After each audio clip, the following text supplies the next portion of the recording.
In manufacturing, many assembly processes require human interventions as they involve delicate and high-precision tasks.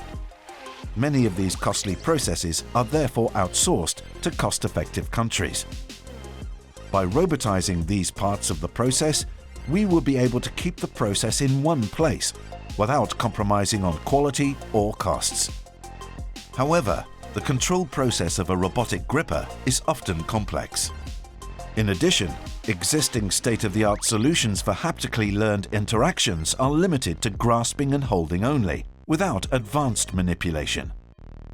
Currently, solutions to robotize this work typically involve complex and expensive multi-finger exoskeletons. At Flanders Make, we have developed a tactile feedback device with data-driven control that enables remote grasping and manipulation by a robot gripper. In addition, we also developed a learning framework where our setup automatically reproduces your dexterous interaction with an object. This technique enables us to reclaim our assembly processes for delicate and high-precision tasks without compromising on quality or costs.